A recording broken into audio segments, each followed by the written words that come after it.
Assalamualaikum warahmatullahi wabarakatuh. Perkenalkan, saya Alia Malia Putri, MPM 411830218006,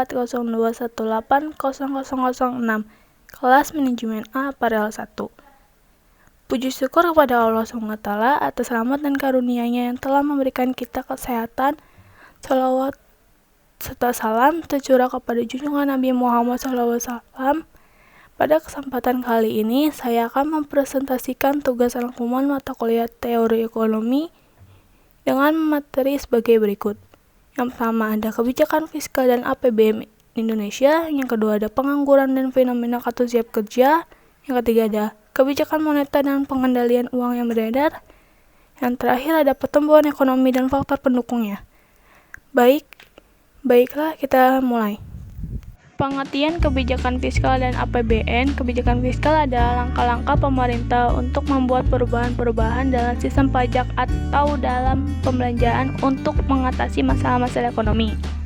Kebijakan fiskal sangat berpengaruh terhadap tumbuh kembang perekonomian negara, seperti halnya dapat menentukan besar kecilnya pengeluaran atau pemasukan dan pembelanjaan negara APBN. Pengertian APBN adalah suatu daftar rencana seluruh penerimaan dan juga pengeluaran negara dalam upaya mencapai suatu tujuannya. Umumnya rancangan APBN akan dibuat untuk turun waktu 1 tahun. Tujuan kebijakan fiskal yang pertama ada untuk meningkatkan laju investasi, yang kedua untuk mendorong investasi optimal secara sosial, yang ketiga ada untuk meningkatkan kesempatan kerja, yang keempat ada untuk meningkatkan stabilitas ekonomi di tengah ketidakstabilan internasional, yang kelima ada untuk mengurangi inflasi, yang keenam ada untuk meningkatkan dan mendistribusikan pendapatan nasional. Bentuk-bentuk kebijakan fiskal yang pertama ada kebijakan yang menyangkut pembelian pemerintah atas barang dan jasa, yang kedua ada kebijakan yang menyangkut perpajakan, yang ketiga ada kebijakan yang menyangkut pembayaran transfer. Macam-macam kebijakan fiskal, yang pertama ada pembiayaan fungsional, yang kedua ada pengelola anggaran, yang ketiga ada stabilisasi anggaran otomatis, yang keempat ada anggaran belanja seimbang. Pengangguran dan fenomena kartu siap kerja.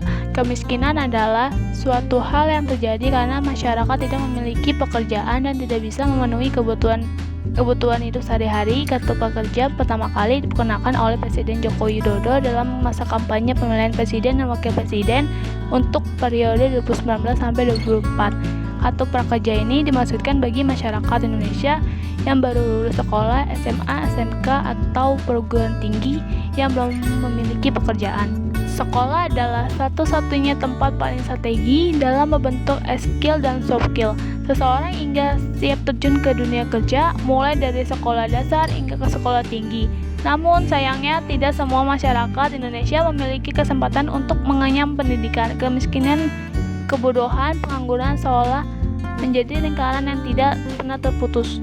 Kebijakan moneter dan pengendalian uang yang beredar. Apa itu kebijakan moneter? Kebijakan moneter adalah suatu usaha dalam mengendalikan keadaan ekonomi agar dapat berjalan sesuai dengan yang diinginkan melalui pengaturan jumlah uang yang beredar dalam perekonomian. Usaha tersebut dilakukan agar terjadinya kestabilan harga dan inflasi serta terjadinya peningkatan output keseimbangan.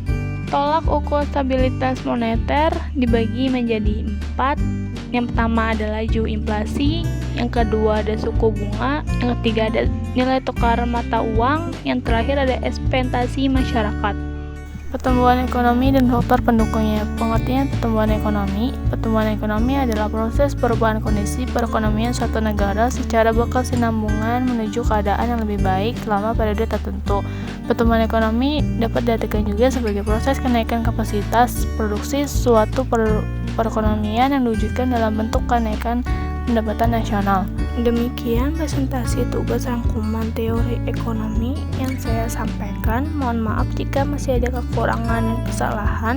Terima kasih banyak atas perhatiannya. Wassalamualaikum warahmatullahi wabarakatuh.